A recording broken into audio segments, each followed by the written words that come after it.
My name is Chris Berry. I teach here at King's, and I'm just going to be chairing this panel discussion this afternoon. As you are aware, because you're here, we have a special section of the Chinese Visual Festival this year called Vision Taiwan, which is being kindly supported by the Ministry of Culture here in London, and we're very grateful for their support. Not least because it's helped us to have some guests from Taiwan who are with us today, and some of whose films you've already had a chance to see, and others we'll see later in the festival. And so we wanted to have an opportunity partly for you to ask them any questions you might like to later about their own individual films. So for example, you've just seen Chiayun's film Farewell, and you might have some questions for her. But also to have an opportunity to ask questions about the general situation of filmmaking and the film cultural scene in Taiwan today. So first of all, I'd just like to introduce you to our guests today. And I'm going to go, we've got a couple of Victor and Jessica Lee are helping us to translate down at the end there. But going from the table here, at the far end, trying to focus, sorry, we have Singing Chen, whose film Mountain Spirits was shown last week at Dockhouse, I believe. A very interesting, powerful documentary about the Taiwanese artist Wang Lenzhe. And Singing Chen's a very interesting figure in the Taiwan film scene because she works not just in documentary but also has made feature films and works across a series of different kinds of media formats. So we've had from her, feature films, experimental documentaries, and then recently Mountain Spirits, a documentary about a Taiwanese artist. And then next to Singing Chen is Chiayun, whose short film called Farewell you just saw. And interestingly, Chiayun, having graduated from National Taiwan University of Arts, is now here in London studying an MA at the Royal College of Art. And we're very glad to have had this opportunity to show you her film and also to have her here today with us. And then third, we have director Chih-Yen. Chih-Yen's film Meeting Dr. Sun will close the festival on the 22nd at 7:30, and we're looking forward to that and looking forward to seeing you there. I think this is, if I'm not wrong, his fifth feature film, and probably the one you might be most familiar with is Blue Gate Crossing, but there's also been Lonely Hearts Club, About Love, and then a television series, not a feature film, sorry, Dangerous Minds. And so, and then finally next to me is the film critic, curator, and advisor to film festivals, Tony Raines, who also actually has most recently been subtitling Ho Xiaoxian's new film into English. And we wanted Tony to be on the panel because he travels frequently in and out of East Asia, various different parts of East Asia, and has a kind of perspective on what's going on in the region these days. And so we thought he would also be able to contribute. And so I thought I would like to start the discussion off just by asking each of our panelists to say a few words from their own perspective, from their recent experiences making films, or as I say in Tony's case, working and traveling through East Asia, in and out of Taiwan, what their current perception is of the state of filmmaking and filmmaking opportunities for filmmakers in Taiwan at the moment. And say, thinking perhaps a little bit from their own experience. So if I could, maybe we could just go in the order from one end of the panel to the other. And I could ask Singing Chen first to say a few comments. Hello, English, so I speak in Chinese, then Victor will translate. 这几年我之前上一部长片是在2008年的时候，所以距离现在也有一段时间。然后2008年的时候，台湾电影还算是在谷底的时候，一年可能没有几部片在拍，所以那个时候我拍完我第一部片《邦狗》，我叫米娜是2001年，然后2006年的时候拍摄《流浪神狗人》。那在这期间，其实是我大概30多岁的时候，然后就是台湾电影不景气的状况下，其实让我作为一个新的创作者是有一点惶恐的，因为我不知道如何找到资源去拍我的下一部片，所以就在那个时间，我也认识了很多艺术家，那所以开始拍摄这些就是包含山林这些艺术家的纪录片，然后希望可以从里面去找到一个创作的动力。我比较是这样子在拍这些片，比较没有从一个产业的角度，或者说我身为一个导演，必须要1、2年就要拍一部片，这样子的规划去规划我自己的拍片的生涯这样子。So for Singing Chen, one idea is that she actually started in 2008. She started making like the film series that we have seen here, like Shanling, Mountain Spirits, and also Xingzhe. And so, of course, she started way back in 2001, and but 2008 was a very critical year for her because that was the year when the Taiwan film industry was very like at a very low point, and not a lot of productions were being made per year. So she got to know a lot of artists, and she started to collaborate with the artists, and therefore she started to make films such as The Walkers and Mountain Spirits. For her, because she's not, she doesn't consider herself as an industrial filmmaker. So she doesn't really feel the kind of pressure of a lot of industrial filmmakers. She doesn't really feel the pressure of like needing to make, for example, like 2 films or a set number of films per year.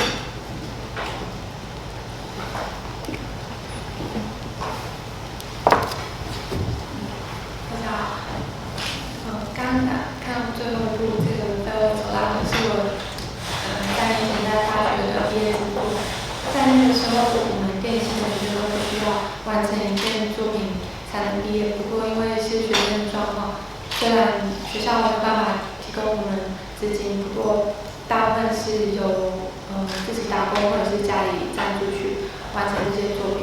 那在毕业之后，其实大部分的同学都很想继续拍电影，在台湾继续拍电影，但是变得非常困难，所以至于我们必须要一边从事可以赚钱的工作，然后一边有心的话就继续学剧本、申请舞蹈金，各方面的资金，这样下去才有机会再次得到拍片的机会。大概是这样。So Wu Chiayun, actually, the film that you saw was made about 3 years ago, and at that time it was part of her graduation project. And so as a graduation project, she didn't really have a lot of funding, she didn't really have a lot of equipment from the school, and she tried her best to gather all the equipment and resources together in order to make that film. And so after she had made that film, like a lot of people around her, like all her friends, they were also trying their best to get all the resources together and to continue to make films independently. Okay, I'll try to use English. A lot of pressure. I started out, my first film was 1996, and that's called Lonely Hearts Club. And my second film is 2002, and I think it was open 2003 here in England. And my fourth film is a co-production between Taiwan, China, and Japan, and it's called About Love. And my fourth film is Meeting Dr. Sen, that was finished last year. And so in 20 years, I made 4 feature films, and actually 3 1/3. And because About Love, it has like 3 segments, and one is done by a Japanese director, the other one is a Chinese director, and a Taiwanese director. I did the Taiwan part. So it's it's not a lot of 4 films in the span of 20 years. When I started out in 1996, and just as she said that when she started out 2008, and Taiwanese film is the whole industry is in a very bad situation. Like the year 2002 when I made Blue Gate Crossing, only if don't quote me, okay, the numbers are probably wrong, but as I remember, there were only 7 films made in that year in Taiwan for the whole industry. Only 7 films,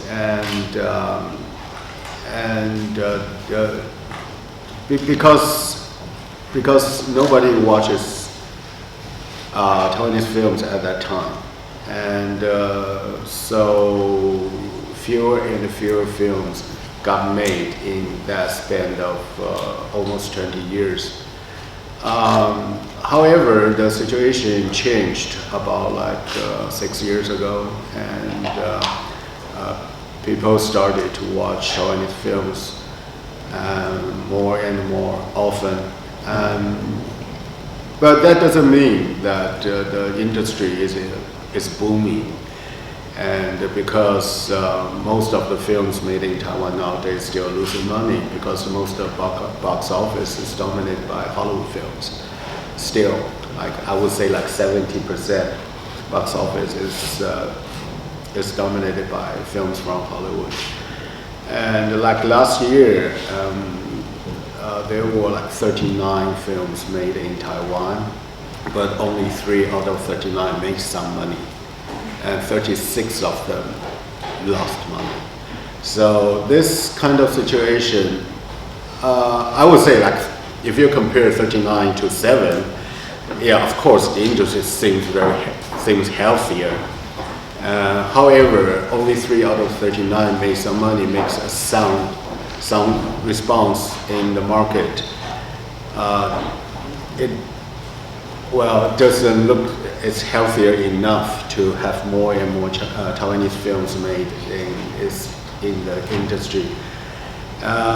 So for the filming, for me, I would consider myself more or less independent because I wrote my own script, I did my own financing, I found my own producers, and I did almost all the publicity myself, and I travel around with the film to different film festivals. So it took me relatively longer years to get one film made, and so that's an excuse for only 4 films in 20 years.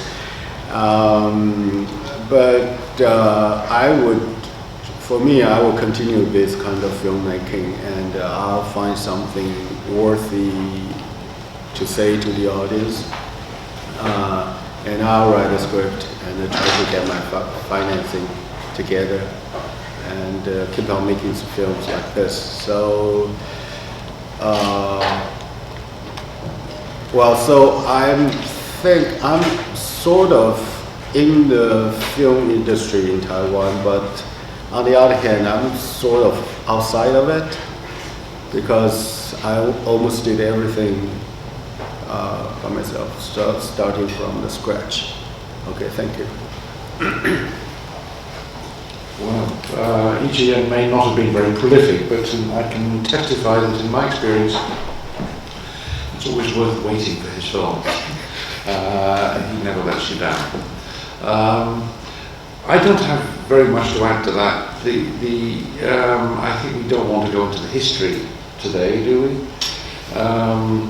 But I will draw a very broad contrast between the situation as it was 15, 20 years ago and the situation as it is now. In the bad old days, the Kuomintang government in Taiwan had something called GIO, Government Information Office, which, as the name suggested, was basically a propaganda bureau.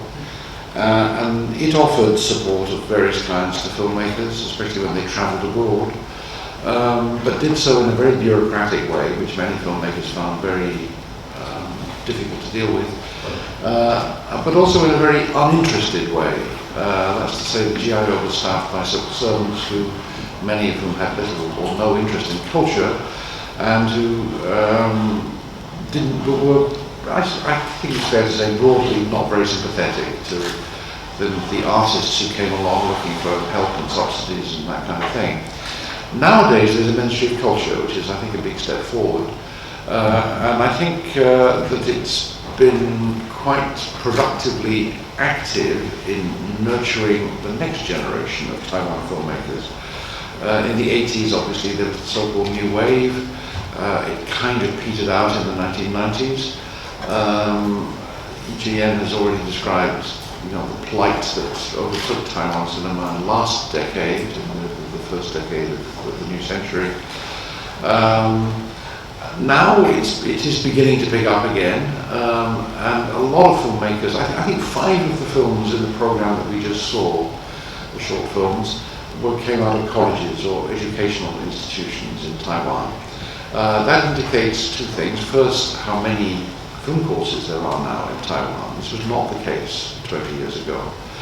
So the situation has dramatically improved. A lot more people are getting a chance to learn how to make films. Since there's no more industry to train in, you need some other way of doing it. And for many people, that is going to some kind of film class or film course in a college or university. The second thing it indicates is that a lot of young people are interested in making films. It has to be said that most of the ones who have managed to make films at a fairly modest level and independent level have not really succeeded in connecting with the public in Taiwan, or indeed overseas very much. So it's not there is recently not a great history of success in this field. And my own feeling is that that's largely because of the difficulties that younger filmmakers have in knowing what they should make films about. Many people have made films based on their own lives, their own experiences. Occasionally they talk about broader issues affecting young people, like young love, for example, or the difficulties in relationships. There have been quite a large number of gay movies as people have become more open and frank about sexual identity issues. But most of this has, however sympathetically received, has not succeeded in reaching a large public in Taiwan, and it hasn't had the kind of impact overseas that, for example, Chih-Yen, Edward Yang and Simon Yang, and to some degree Chih-Yen also had in a slightly earlier generation. So it's a mixed picture. There is work going on, it's getting some useful support and help from government now, but it hasn't quite found its feet solidly enough to really make the kind of impact that it needs to make to prosper and move forward. Okay, so thank you. I want to make an observation myself and then see if anyone would like to follow up a little bit. One of the things that I've noticed throughout or many parts of East Asia is this situation in the last couple of decades where Hollywood has moved in a big way into the local markets. And that experience happened in South Korea, it happened in Japan, it happened in mainland China, Taiwan, Hong Kong. And then more recently, in each of those markets, in each of those areas, there's been a kind of comeback from the local industry, or an effort to make a comeback. So that now in South Korea, in Japan, and also in mainland China, over 50% of the box office is now taken up by local films every year. So that's been a huge turnaround. And even in Taiwan, where the situation has been very, very difficult, as you yourself said, Chih-Yen, we've gone from a situation where there were only 6 or 7 films being produced each year, feature-length films, to one where there are 39. And as Tony's been telling us, and also our other two directors, there's also been a proliferation of other forms. People in college making short films as part of film courses, experimental documentaries, feature-length documentaries, short films, etc., etc. So I'm wondering if you have any observations, and Tony's last point about how in Taiwan the films are not yet finding audiences, and partly that being to do with themes. But I'm wondering if there are also structural reasons, industry reasons, or policy reasons why films are not getting to audiences, and if there's anything anyone would like to say about that.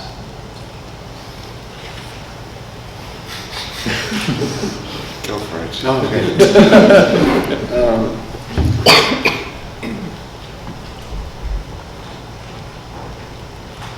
Okay. To me, I think it has something to do with the market itself.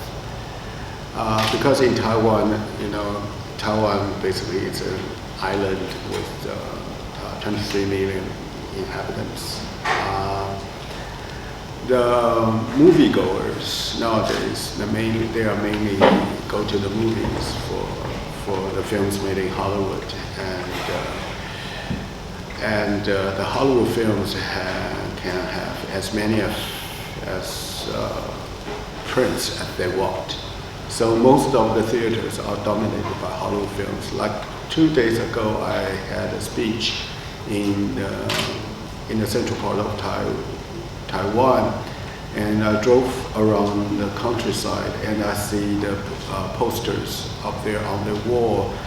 The posters about the theaters, of what films are showing at that time. The posters. There were only 5 theaters in that countryside, and all of them are Hollywood films. And so I think because of Hollywood films cater to the general audience, the ability to cater to the general audiences are much stronger than the films made in Taiwan. And Taiwan, and the market is relatively small, and so the Hollywood films have the most draw in the box office. And because of this,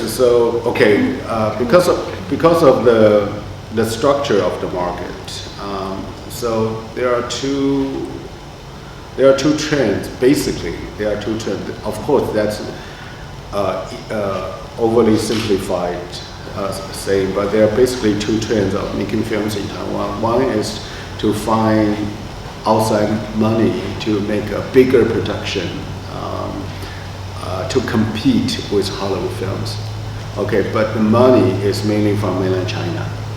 Okay, if you want to find money in mainland China, first of all, you have to pass the censorship, and of course, if you get money from mainland China, you definitely have the audience in mainland China in mind, and the investors in mainland China definitely want the film to be shown in China. So the aesthetics, the story, the theme, and even the actors, probably a large portion of it has to be mainland China. So that creates another question, whether this kind of film can be considered Taiwanese anymore, because from the subject matter all the way to the actors to aesthetics are basically mainland China, mainland Chinese. So most of these films don't look Taiwanese at all. Of course, there is no definition of what a Taiwanese film should look like. But all these films coming out of this kind of co-production are not mainland China, are not Taiwanese anymore. And then there's another trend, because the market size. Okay, in order to make some money, at least to cover the financing, more and more independent filmmakers in Taiwan are making smaller films. Okay, they have a smaller budget. They have they use the relatively new local talents. They are aiming the TV/theater distribution, this kind of production. There are more and more this kind of production coming out. So basically there are two trends. One is to look for outside money to have co-production with China. And then there's another one, more and more independent, more and more younger filmmakers try to have their first or second films made in the second category.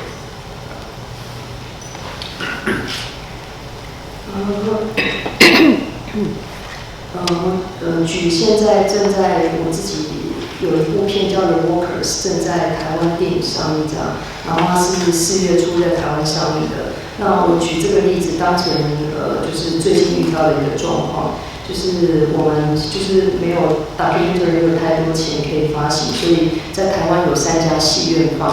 那3家戏院大概每天也不是蛮长，大概一天就是3到4个场次这样子轮流在播放。那因为前期没有太多经费做宣传，只有在网络上面发酵，跟用群众募资的方式去找发行的经费。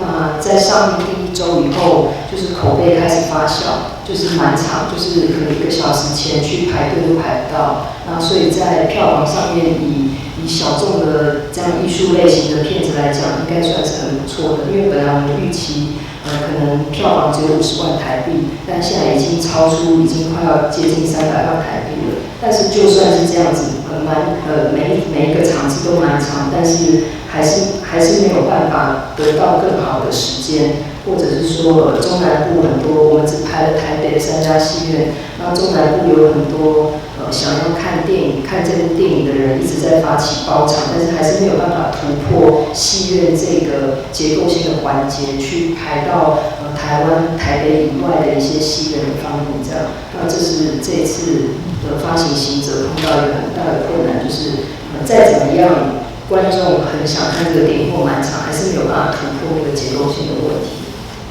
So for Singing Chen, I think she has just cited an example of from her most recent film, not Mountain Spirits, but Singing Chen, The Walkers. And so The Walkers is actually an independently produced film, and so she managed to distribute it in 3 movie theaters in Taipei. And so, and of course it got a huge reputation, and so it actually also received crowdfunding as well. And but the idea of a movie theater system is extremely difficult to be conquered and overcome for an independent filmmaker. And yes, I mean, the fact is that she got 3 movie theaters to support her, and they also offered 3 to 4 slots per day.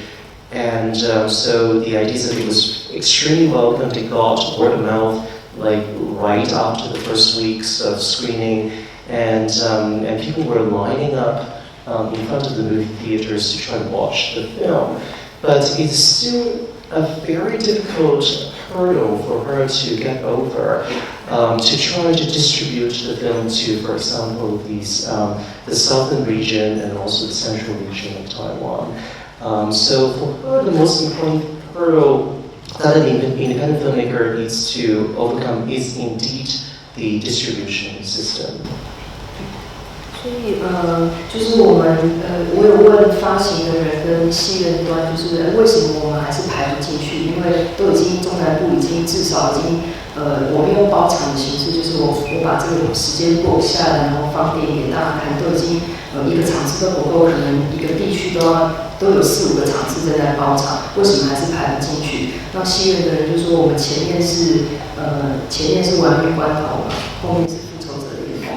所以我们上一个礼拜是根本是排不进去，因为全台湾的戏院都要赚这2部片的钱，这样子。So she has been trying to appeal to lightning to the movie theaters and asking them, well, by the way, we got a huge line of people lining up in front of movie theaters. They all want to see this film. Why can't you actually fit my film into your schedule? And so, of course, their answers are they have been trying to show 2 films only. One of them, sorry, needs some help for the English translation. Fast and Furious. Fast and Furious, and the other one is Avengers. Avengers. Of course, Chris Evans. So the idea is that, so of course, everyone wants to earn money from these 2 major Hollywood productions. So that's a huge difficulty for her. Yeah. 然后，所以我自己其实也还蛮就是因为《行者》上映之后，我本来想要再接下去我第2部长片的拍摄，所以其实也就像易导说的，需要找出一个方式，是到底要就是找外面的资金，或者说自己用更小的方式去拍摄，这个也都我还在思考当中。因为比如说2008年我拍《God and Dog》的时候，花的是1500万台币的经费在拍摄，但是这几年已经非常多朋友拍片的朋友导演，我们在讨论是现在不太可能，就是你要拍到当初《God and Dog》的规模的话，1500万已经不够了，所有的人工费用全部都可能要膨胀2倍到3倍了。那膨胀2倍到3倍，但是可能我们的市场就这样子的时候，该如何继续下去，这是一个问题。Okay, so the idea is that, of course, right after the walkers, Singing Chen was immediately trying to get into production her next project. But the idea of like whether or not she should seek funding from the outside or just fund the whole project on her own is a huge decision for her, and she hasn't quite it really took her a long time to decide what to do. For an early film, Godman Dog, yes. For an early film, Godman Dog, she spent £300,000 to produce that film, and of course, at that time it was a major investment. It was a lot of money. It was a really good budget. But by now, the budget size of most independent filmmakers have already tripled and doubled. And so the idea is that it's extremely difficult for her to find even like the basic budget for her to make a film in her mind. 那我自己还观察到另外一件事情是说，像刚刚李导说的，可能从本来2008年只有7、8部片到30几部片，但是这么多年下来。我们的技术的人员或者是工作人员到底那个有没有提升到，或者说量有没有提升到那个程度是有问题的。比如说我现在要拍我下一部片，我可能1年前我就要 book 我的工作人员，你要好的工作人员可能1年前就需要先跟他们说这个时间我要拍片，先留下来给我。就是整体的就是量增加了，但是底下 support 的东西到底够不够的这样子做，也是我自己现在有点在思考。So although it's a very good piece of news that the number of productions raised from the 2008 level of only seven films to 37 films in this year. But Singing Chen is asking, but how about the number of people, of technicians and crew members who are available to work in these films? So, for example, in order to make a new film, Singing Chen has to book her whole crew a year ahead of time. And so the idea is that she has huge difficulties to find the right technicians, to find the right people to work in her productions. 以我自己的例子，因为我还是学生，还没有真正进入这个电影产业，但是我已经也是很早就了解到之后进入这个产业的困难。不过我在想，但是我还是很决定，我就是要回台湾继续拍电影。但是我一直在想，我能做的是什么？我想现在我唯一能做只有继续接下去的，甚至多练专业技术，包括摄影或者是剪接这些东西。那当回到台湾国，假如突然有一天我真的运气好拿到政府的钱，或是电视台的钱，我有机会拍片，我还是要用非常低的成本去，甚至用我一个人扮演多个角色，导演、摄影和一些我在我能力内我能够掌握的事情去完成影片，然后并且将把钱放在真正需要非常就是不是我这个领域的专业领域，像是音乐、混音，还有调光控制这些部分。那我也想在这个过程当中可能会因为不断需要钱，所以要花很长时间才有可能完成一部影片。所以我已经有心理准备，就是我必须要自己用很多经验，然后要花很长的时间。但是我想应该还是如果用非常非常低的成本去这样子再读一电影，我想也许还是有点机会。目前大概是这样想。So for Chiayun, because Chiayun is still a beginner in the film industry, and so after this whole conversation, she feels very scared. But she won't be scared. Actually, she would be even more courageous. And the idea is that for her, it is very important for her to keep reminding herself that putting funding together is not easy, and so that's why. Right now, she's trying to learn as much as possible, not only directing, but also cinematography, editing, and whatever, so that she could definitely make a lot of good creative decisions when she's making these films, but also be able to get involved herself. And so that she could actually put her budget into good use, for example, into composition and music, sound lighting, editing, and so to hire the right people with the right budget. And so she understands that when she makes her film again, when she goes back to Taiwan to make her film again, she needs to rely on the very low budget, and that's something that she needs to get herself prepared. Okay, for many people thinking about other film industries, for example, in Hong Kong, I'm thinking about what you were just saying about the impact of mainland Chinese funding and so on, and the situation where the screens are locked up by distributors who have arrangements with Hollywood and so on. A lot of these situations will have echoes and resonances, and also here in Europe, where I think many young filmmakers have similar kinds of difficulties, and also more experienced filmmakers also work from project to project, often with quite long gaps in between. But now I'd like to open up the floor. If you have any questions or comments, I'm sure our panel would be happy to try and answer. So anybody have any questions? Yes, and I think we have a microphone here coming around. So this gentleman here first. Thank you. There's a question for everyone here. I noticed in Taiwanese movie there are increasingly more and more features of cultures, of foreign cultures and characters of different cultures. Is this something to be encouraged, or is just as a celebration of a diversity, a bit like America, or it would be like a distraction of the building of Taiwanese identity and, I don't know, Chinese speaking, working with China initiative? Would it be something to be celebrated or something to be mindful of? Thank you very much. I mean, the same thing, by the way, I've seen in South Korean film, just to add to what you'll have here.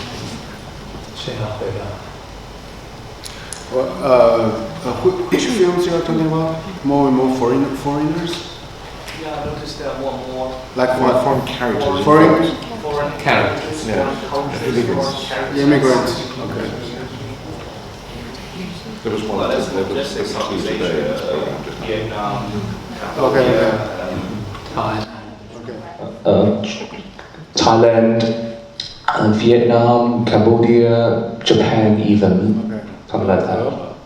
Okay. Okay. First of all, I cannot represent those filmmakers who use foreign characters, but to me, that actually is part of the situation, reality in Taiwan, because we have more and more immigrants. And these films, the film characters, I think they more or less respond to the changes in Taiwan in the past 15, 20 years. So I wouldn't jump to the conclusion that this is a part of the national identity thing, but I would say it's a truthful representation of what the Taiwan society is nowadays. Okay.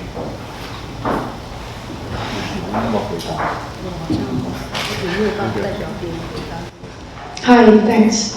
My question is like a following up of the previous discussion on the industrial structure of the film industry.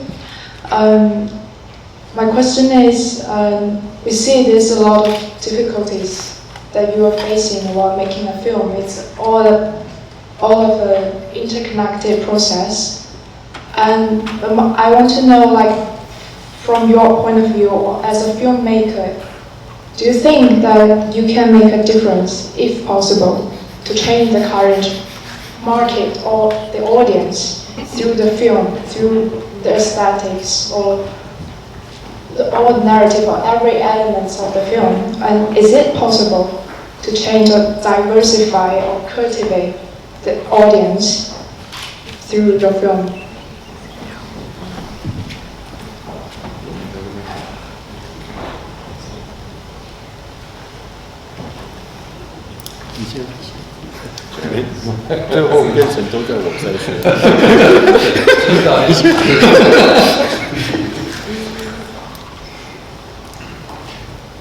因为我也一阵子没有拍剧情长片了，然后这几年都在拍纪录片。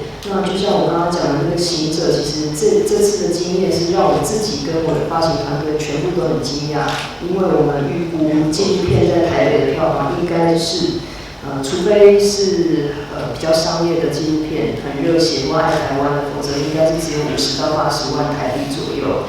那我觉得我们已经从这部片子在尽力去，我觉得一部片是没有办法撼动体制的啦，就是但是尽力在每一个环节去改变一些，比如说戏院的思维，比如我们不断的包场，不断的去冲破那个，那这个对后面的片也有影响。比如说台东从来是没有在发行台湾电影的，台东花莲的戏院是不会放台湾电影的，但是这次我们去到花莲跟台东包了好几场，那我们后面的一部台湾导演林靖杰导演的《艾琳娜》，他就突破了，他就打算可以在，因为台东也看到我们这一次，怎么会这么多人要看台湾片，所以他也有办法说，他已经跟台东那边的院线谈好，他假如有多少的人会看他的电影，他就能够开始在台东排戏院排进去一个。对不起，我说太多了。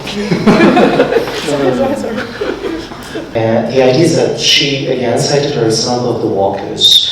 The idea is that the Walkers was did really well in Taipei. It's still doing very well now at this moment in Taipei. And so originally the idea is that for a documentary filmmakers, if you have already completed a film and you're showing it in Taipei, usually you would only get about 50,000 new Taiwan dollars, which is about 10. Yes, it's about 10,000 to 16,000 pounds, and so and the success of the Walkers is considered extremely important and also extremely surprising for the Taipei distributors. And then the idea, they were also very surprised that two major cities, Hualien and also Taitung, they usually would never show and support Taiwanese films. But because of this experience, they began to pay attention to new Taiwanese productions and especially independent documentary productions. And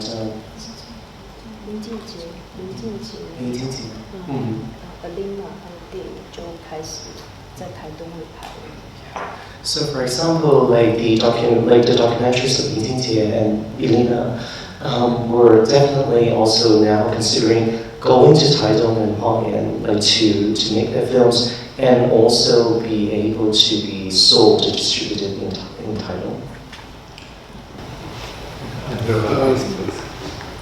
Okay. to change and to make a difference for our projects. I think it's really difficult to, through one person's effort.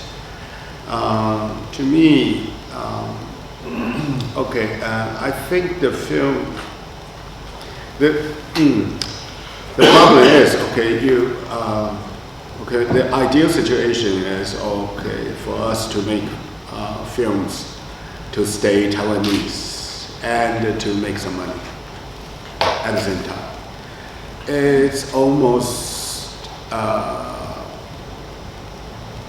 those 3 films made some money last year in Taiwan. They are Taiwanese films. They are independently financed by the Taiwan investors. They are Taiwanese. However, the aesthetics and subject matter of those films are very, very, it's really, I'll try to make you understand. They are very, very Taiwanese. They use the dialect.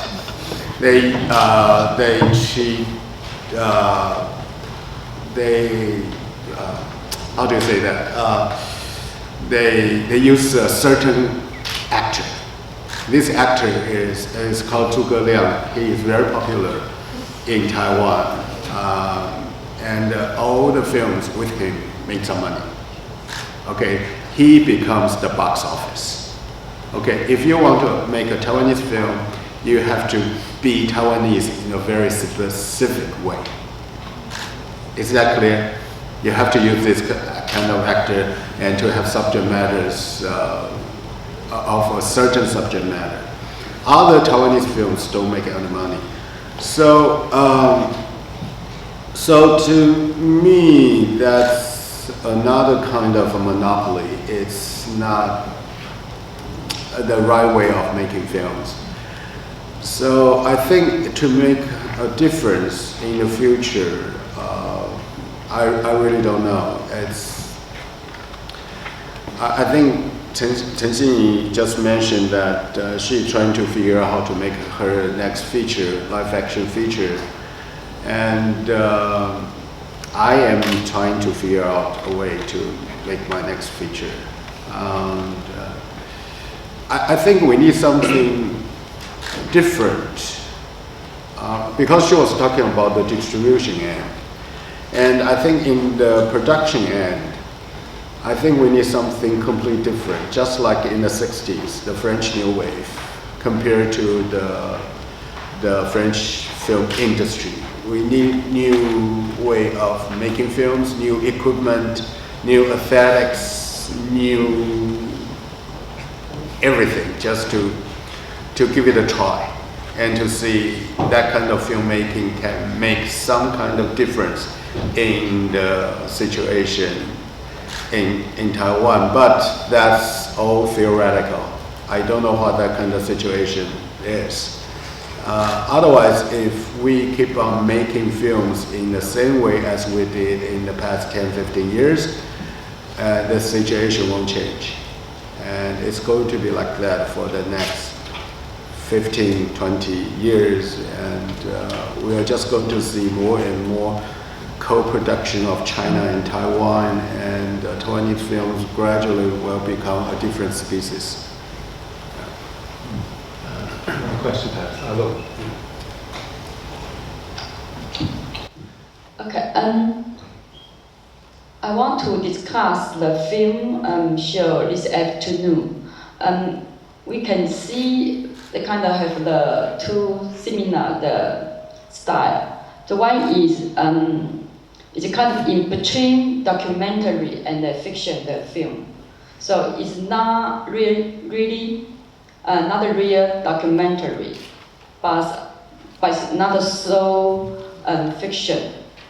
So this is kind of the Taiwanese film style. And then the second one is the topic is discuss about the social problems. I mean, many is kind of poverty, farewell. I mean, this kind of very sad the issues and the depressed situation of the life. So I did wonder. I mean, choose this topic, what kind of audience in your mind? But I can tell from the film, yeah, the audience target is Taiwanese people, because many things only Taiwan people understand the cultural, the code, or language, or laughing, a joke. But if in this way, I mean, of course, it would be a small audience, because for the people in Taiwan, maybe they don't want to see that depress the film, because already happened around, I mean, in their village or in their community, while they spend the money to watch in the cinema, feel more depressed, right? So, but I'm glad now in Taipei, at least, have a small audience. I mean, there are maybe more artists and more intellectual. I mean, they will like to watch this kind of film. Yeah, so I wonder. I mean, I admire. I mean, your kind of willpower. I mean, even so struggle and so difficult situation, you still haven't given up. Yeah, so I wonder what kind of reward you got. I mean, from this, from making this film, and also what kind of motivation, I mean, behind to make this kind of social problem, social issue, the film. Yeah, you want to be this problem to be known, to be discussed in the society, and if so, why not? Have you ever target the audience outside Taiwan? Okay, thank you very much. Chiayun, could you perhaps say a little bit about what you were thinking about the audiences and what you found, who did see your films? Yeah. Thanks for the question. 我想，如果以我刚出来没多久的年轻大人来讲的话，我想跟他们生存的年代有点关系。像我是1980年末期出生的孩子，在我这一辈，我们并没有经历像我们父母或者是也许是到我10岁那一辈，他们以前也经历过日本人刚离开台湾比较贫穷的时候，或者是外省人来到台湾，我们开始要重新组群农的时候，我们这一辈大概像是也许过得稍微好一点，所以我们的题材主要都还是会来自我们自己的生活经验或是我们个人情感。也许观众们会，也许长一辈的观众或者是一般的观众会认为说，这样子的东西，是他会有怎么样的成就，或者是他的格局，似乎不是很大。但是以我们这样的年纪，我们也无法去就是硬去说一个太深，或者是还不到我们年龄能够体会的事情。这样子也许会比较更弄巧成拙一点。所以现在开始出现的题材，确实有一些比较明显的改变吧，比起可能10年前、20年的电影。So for Chiayun, she considers herself as a post-80 Ashiko generation, and for her, the idea is that she captures her thematic materials and her subject matters in accordance with the environment in which she grows up. And she understands that in the previous generations, a lot of people in Taiwan experienced many things, like social hardship or like military experience, and also definitely the colonial experience and post-colonial experience, etc.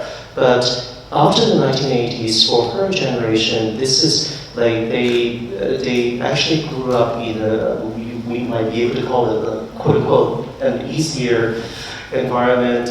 And for her, it is her way to be honest to herself and her way of being faithful to her living environment. And I think that way, in some way, she could mature in this very environment in which she grows up and be faithful, be honest to the living experience she has. question. Anyone else? Sorry to interrupt because there's one that I should be going. One technical question. Basically, whenever you get your microphone, could you just keep your microphone a little bit away from you? Because that way it would be easier for the camera. Thank you. And also, you don't need to announce yourself so clearly. You can actually just say it in a conversational way. Okay, I have some questions. Maybe it's similar to the previous one. My question is about the topics and style, the change of topics and style.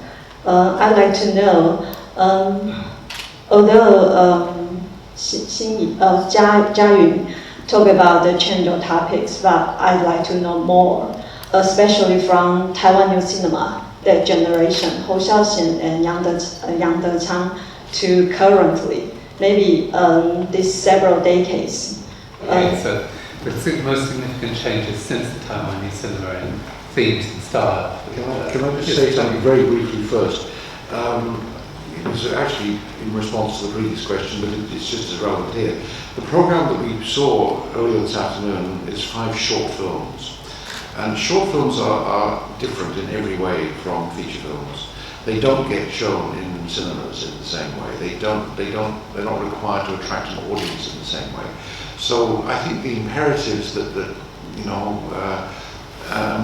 grip the filmmakers, the decision about what subject to tackle, how to deal with it, what style to adopt, that kind of thing, it's very different in a short film than it is in a feature film. If you're looking to, find a commercial audience, somebody willing to pay money at the box office to see the film, it's a very different set of questions you have to ask yourself, a very different kind of film you have to make. However, as a long-term observer of Taiwan cinema, Tony, I wonder if you could just say a couple of sentences about what you think are some of the really key shifts you've seen over the last 2 or 3 decades. Well, it's a curious thing. I'm sure we don't want to go into the history, and it would be tedious to do it, but to get this in perspective, you have to know that in the 1950s, which is when the Taiwan film industry had a kind of beginning, very hesitant beginning, but still there was something, something began in the 50s, pretty much related to the influx of people, mostly from Shanghai into Taiwan, from late 40s onwards. And in the 50s, 60s, 70s, the film industry, the major player in the film business was the government. It had a company called Zhongying Gongce, it had a big studio in Taipei, it had the most important theatre chain around the island, so it had a dominant role. And it saw filmmaking as being essentially a propaganda vehicle. So a great many of the films made in the early decades of Taiwan cinema were not geared to entertainment, or if they were, it was geared to entertainment in a rather old-fashioned sense. Well, yes. We don't want to go into history, no, we say that there is the Taiwanese language film industry, which was that's also, it's true, but it was very, very, very low budget, and but it's come up to the present. And has no, you're quite right. The reason for mentioning this is that when something happened in the 1980s, it was a reaction against those previous decades. There was so much to talk about that had not been talked about in previous decades. So when Yang Dechang, Mei Gang, or Hou Xiaoxian began making films in the early 80s, let's say, began making serious films, they had a vast spectrum of things they wanted to talk about, but which had never been there in Taiwan cinema, or indeed in Taiwan culture generally, before. I think it's tougher now. That situation does not exist now. If you're asking what's been the change, the answer is we've had the sort of frank revelations about Taiwan's political past through the works of people like Hou Xiaoxian and Mei Yang. That area, I don't think, needs much more exploration anymore. So young people, it seems to me, nowadays are searching for other things to talk about, and by and large they're looking inward. They're looking at their own experiences, their own romantic experiences, their own sexual experiences, their own social experiences in terms of trying to find work and that kind of thing. and it becomes rather inward-looking in a way that was not true, I think, of Chih-Yen and Yang Chan back in the 80s. Okay. Other comments, please. Yes. Okay, let me describe the general situation of Taiwanese cinema. I'm not going back into the history, just give you a little bit hint of what's going on, like 50 years ago. 50 years ago, Taiwan is under martial law, and a lot of films are banned. We cannot see in Taiwan. Taiwan cinema has the best period of Taiwanese cinema in terms of influences, exporting to the different countries and the most audience. Actually, it's from the 50s to the 70s. That's why Taiwan is under strict martial law. Okay, a lot of foreign films, foreign magazines, foreign books we cannot see, and people in Taiwan can only watch Taiwanese films. Basically, for example, we know that Taiwan has a very close relationship with Japan, and in terms of everything. However, in the 70s, 60s, 70s, Japanese films are banned because Japan just broke the relationship with Taiwan and established relationship with China, and so the Japanese films are banned. But in the 80s, so that period of Taiwanese films make to look back in terms of the box office, it's the best period of Taiwanese cinema. Okay. However, this situation changed in the 80s. The Taiwanese they make a lot of genre films, swords fight, romances in the 70s. In the 80s, however, all these genre films didn't work anymore, and directors like Ho Xiaoxian, Yang Chang, and directors from the 80s, they started called Taiwanese New Cinema, and they started to move away from the genre film because the genre films are just dead. They don't make any money anymore. They are trying to find new things to make and to try to regenerate the Taiwanese cinema market. So they found a thing called the Taiwanese New Wave, and that lasts about 10 years. And the Taiwanese cinema then was gone, and it was not popular.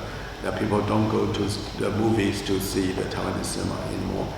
And during the 80s, the martial law was lifted, and Taiwan is no longer the martial law anymore, and all the films from outside world can be shown in Taiwan. And especially when the Taiwan government was talking to the American government, and Taiwanese cinema is not protected in a way like Korean films or like French films. They are not protected.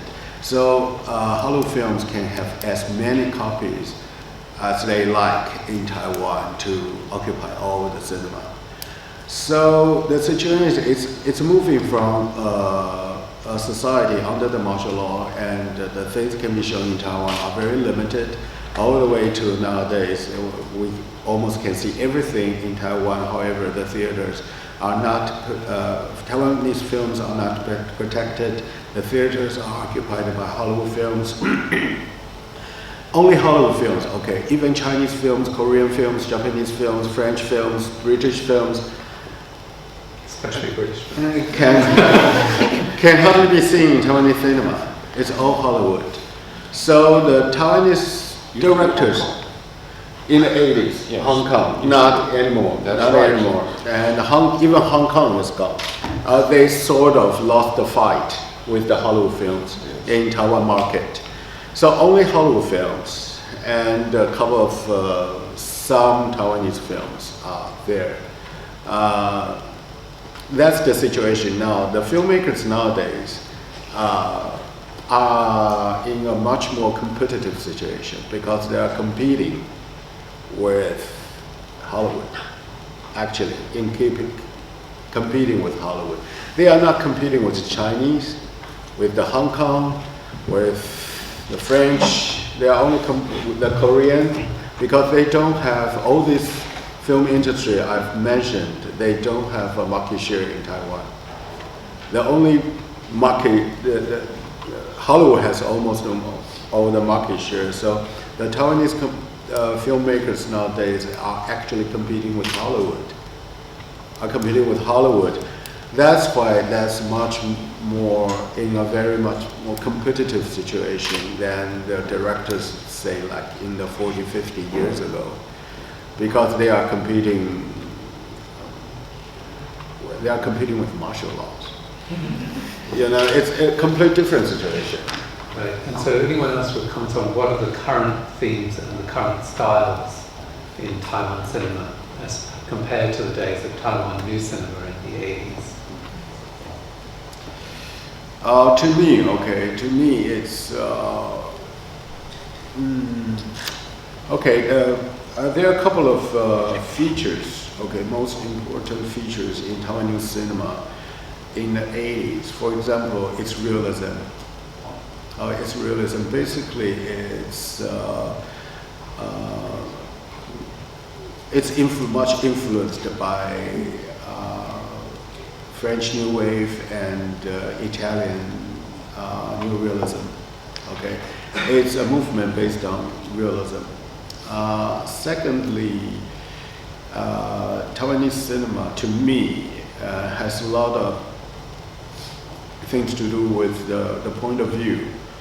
It's a cinema, the point of view from Taiwanese cinema from the ordinary people, common people, not from the government. Compared from the films 50 years ago, in the 70s, point of views from general people, ordinary people started emerging in the 80s. But nowadays, and I think the Taiwanese cinema nowadays, purely realism is not going. It's not going to have anything to do with the market. So the new realism used to be important issue in the 80s has gone already, and so there's no dominant aesthetically in the Taiwanese cinema nowadays. Secondly, because we can have all different kinds of point of views, there's no limitation, and because it has been the martial law has been lifted for like 30 years from now, and you can have the point of view from the establishment, you can have the point of view from the ordinary people, you can have the point of view from kids, from children, from women, from anything, and it's not, the subject matter is almost not an issue anymore, and nobody there's no certain guideline for this. That's the biggest difference. You can say it's very, how do you say that? It's very booming and everybody has a say. However, on the other hand, because of the market thing, you have to cater to the market because we are competing with Hollywood. However, it's not dominated by the martial law anymore. It's dominated by the marketplace. You know, whatever is popular for the marketplace, people started to make those films from those point of views. Thank you. Chiayun, would you like to add anything? Okay. All right, we are more or less out of time. So before we close, I'd just like to take this opportunity to give you a break so you can go get yourself something to eat before this evening's session. I'm sure you're all going to be coming back because in terms of films that really confront social issues, this evening's film is very significant documentary, which is a fascinating piece of investigative journalism, I suppose we would say, called, and I'm just looking at the exact title because I need to get this right, Unveil the Truth to State Apparatus. And this film deals with an outbreak of bird flu and how it was covered up. And I think you'll find it very fascinating and a really striking film. I would also like to mention, in terms of films that engage with social issues in relation to the question that was asked earlier, but are not depressing, feel-good films, that our closing film, Chih-Yen's Meeting Dr. Sun, is exactly such a film, since it does indeed... I would say it's a feel-good film. Since it does... Tony's incredulous, so it is a feel-good film. In the sense that it's about some young children, young teenagers, I guess, who are struggling with situations that come out of their parents' unemployment and their own lack of access to funds, and their ingenious ideas on possible uses for a leftover statue of Dr. Sun as a way of resolving their money problems. So I think I'd like to ask you, encourage you to come along to that on the 22nd of May, and of course to all the other films in the program. So finally, I'd like to ask you to thank our volunteers, our camera person, and also our panelists and our two translators, and especially Jessica for helping us to get those complicated money figures right. So thank you very much.